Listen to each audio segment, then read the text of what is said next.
قانون نافذ کرنے والے اداروں کو کوئی ایک گائیڈ لائن اور ایک تحریری شکل درکار تھی جس کے سامنے کوئی بات نہ کر سکے، جس کے سامنے سر جھکا کر سب کھڑے ہوں اور سب اس کو مانیں۔ کوئی ایک ڈاکیومنٹ چاہیے تھا ان کو، ایک تحریری شکل میں کوئی چیز درکار تھی جس کے آگے نہ صدر بول سکے، نہ اس وقت کا پرائم منسٹر بات کر سکے، نہ چیف منسٹر بات کر سکے، نہ آرمی چیف بات کر سکے، نہ D G I S I بات کر سکے۔ ان کو یہ درکار تھی، اور وہ درکار ہوئی کراچی بے امنی کیس سے، افتخار محمد چودھری کے سوموٹو کیس سے۔ پہلا تو وہ جب کیس چلا تو اس نے خود بخود وہ راہ ہموار کرنا شروع کی، میڈیا کو وہ زبان دی کراچی کے حوالے سے جو کبھی میڈیا کے لوگ کبھی تصور بھی نہیں کرتے تھے کہ وہ بات کریں گے کراچی کے حالات و واقعات پر۔ پہلی چیز تو یہ ہوئی۔ آج تو چھوٹی سی چھوٹی کہیں کہ ایک واردات کے اوپر اتنا تو شکر ہوا ہے کہ لوگ اس کو شیئر کر رہے ہیں، اور وہ شیئر کرنا چاہیے، لیکن کراچی میں 100 لوگ کس طرح مارے جاتے تھے اور کیا اس کے پیچھے حرکات اور محرکات ہوتے تھے، کوئی بات بھی نہیں کرتا تھا، اور کسی کو پتہ بھی ہوتا تھا کہ اس کے محلے میں کسی نے کسی کو مار دیا تو وہ اس کے لیے تصور بھی نہیں کرتا تھا کہ وہ بات کرے گا کہ کون آیا تھا اور کس طرح مار کر چلا گیا ہے۔ گواہان اور عدالتی کارروائی تو بہت دور کی بات ہے۔ خیر، تو اس زمانے میں پھر لا اینڈ آرڈر کیس چلا، اور لا اینڈ آرڈر کیس کی صورت میں ایک دستاویزات یعنی کہ تحریری فیصلے کی شکل میں ان کو ایک آرڈر ملا، انٹیلیجنس ایجنسیز کہہ لیں یا رینجز کہہ لیں، رینجز فرنٹ کے اوپر تھی، اور اس کے نتیجے میں پھر سپریم کورٹ آف پاکستان نے یہ کلیئر کہا کہ بھلے سے ایم کیو ایم ہو یا کوئی سا بھی گروپ ہو، اس میں سے آپ کو سیاست کے اندر جو کرمنل ایلیمنٹ ہے یہ ہر صورت میں ختم ہونا ہے۔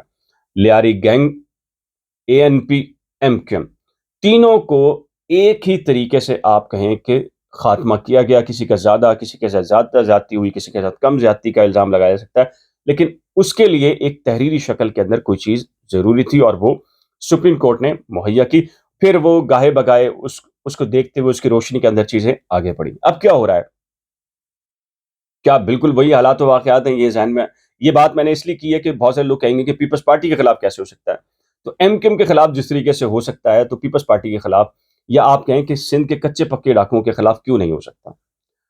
اب ایک اہم سوال ہے کہ کیا وہی میکنزم ہے؟ میری اطلاع کے مطابق، میری معلومات کے مطابق شاید اس سے ملتا جلتا ہی میکنزم ہے۔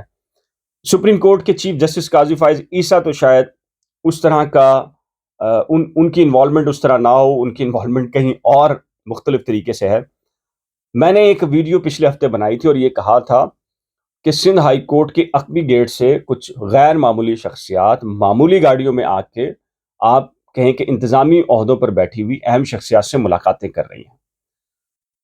میری جو تجربہ ہے، میرا 18 سال میں نے کورٹ کی ہے، ہائی کورٹ کی ہے، سپریم کورٹ کی ہے، اور 18 سال میں نے کبھی نہیں دیکھا کہ سندھ ہائی کورٹ کا جج امن و امان کی صورتحال کے اوپر اجلاس بلا رہے ہوں، اور ہفتے 10 دن کے اندر 2 مرتبہ اجلاس بلا چکے ہوں۔ بس یہی کہانی ہے، اس کو ذرا سن لیجئے گا تحمل کے ساتھ تو آپ نتیجے تک پہنچ جائیں گے کہ کیا ہونے جا رہا ہے۔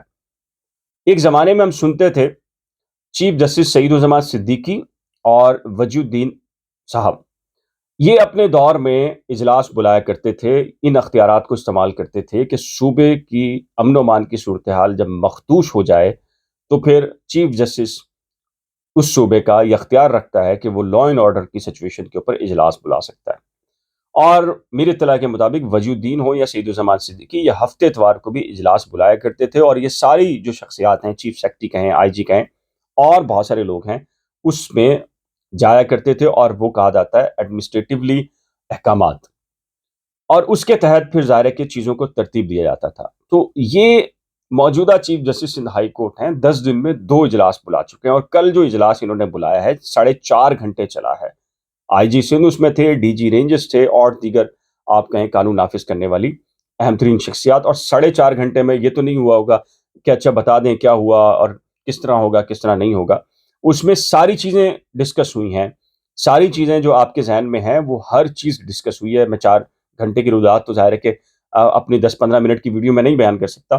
خیر، جو سب سے اہم نقطہ یہ ہے، ڈی جی رینجرز نے اس میں یہ کہا ہے، اور یہ چیزیں پہلے سے کہیں پر طے ہو چکی ہیں، بس اس کو اس طرح شکل دی جا رہی ہے جیسے کراچی بے امنی کیس میں شکل دی گئی۔ ڈی جی رینجرز نے کہا کہ جی ہمیں یہ سارے اختیارات مل جائیں کہ ہم وہ پروسیکیوشن بھی کر سکیں، گرفتاریاں بھی کر سکیں، عدالت میں بھی پیش کر سکیں، اور اس کے بعد پھر لا اینڈ آرڈر کی سچویشن پر جس طرح ہمیں ماضی میں کراچی بے امنی کیس کے بعد ہمیں اختیارات ملے تھے اور ہم نے آپریشن لانچ کیا تھا. اگر ویسے ہی سارے اختیارات ہمیں سونپ دیے جائیں تو ہم بہت اچھے طریقے سے نہ صرف کراچی کو ہینڈل کر سکتے ہیں بلکہ ہم دہی سندھ کے اندر بھی ڈاکوؤں کے سیٹ اپ کو مکمل طور پہ ختم کر سکتے ہیں. سندھ ہائی کورٹ کے چیف جسٹس کا ایک جملہ ہے. انہوں نے ایک جملہ کہا ہے کہ، اور یہ جملہ خود ایک بہت بڑا سٹیٹمنٹ ہے، اپنے اندر ایک بہت کچھ بیان کرنے کے لیے کافی ہے، کہ چاہے سندھ میں جو بھی جتنی ہی اہم ترین طاقتور ترین شخصیت آپ کے مقابلے میں آئے جائیں اور 15 دن کے اندر آپریشن کر کے ان چیزوں کو حتمی شکل دیجیے اور خاتمہ کیجیے کراچی سے اسٹریٹ کرائم کا اور کچے کے علاقے سے ڈاکوؤں کا. اس جملے کو آپ افتخار چودھری یا اس دور کے بعد جو سپریم کورٹ بیانات دیتی رہی ہے یا احکامات دیتی رہی ہے تو اس کی روشنی میں دیکھیں گے تو آپ کو بہت کچھ سمجھ میں آئے گا.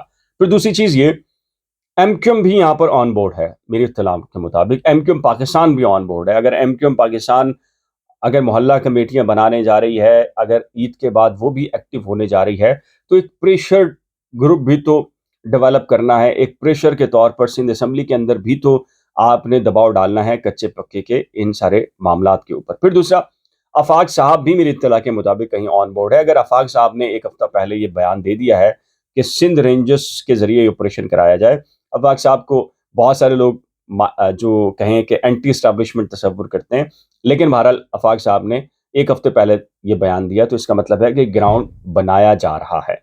یہ میں پھر یہ کہوں گا، یہ آپریشن مقامی پیورلی ایکٹیویٹی نہیں ہے. اس کے پیچھے وہی محرکات ہیں جو میں نے آپ کو بتایا ہے. کسی کی خواہش کراچی ہے، کسی کی خواہش شہری کراچی ہے، کسی کی خواہش پورا سندھ ہے، کسی کی خواہش پورا سندھ ہے اور بعد میں پھر حصے اپنے اپنے کر لینے کے منصوبے. اور اسی کی وجہ سے یہ نہ صرف کراچی میں ڈسٹربنس ہے بلکہ شہری سندھ اور دیہی سندھ مشترکہ طور پر ڈسٹرب ہے.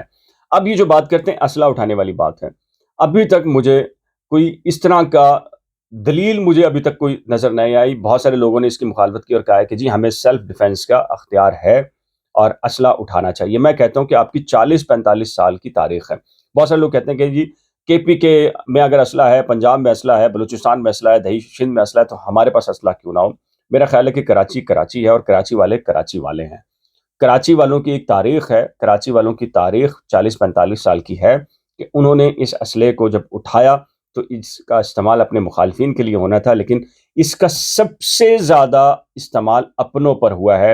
اور اگر کوئی فگر مانگنا چاہے گا تو میں فگر دینے کے لیے تیار ہوں کہ شاید اپنے مخالفین پر کم استعمال ہوا ہے، اپنے آپ پر، اپنے لوگوں پر، اپنے لوگوں نے زیادہ استعمال کیا ہے.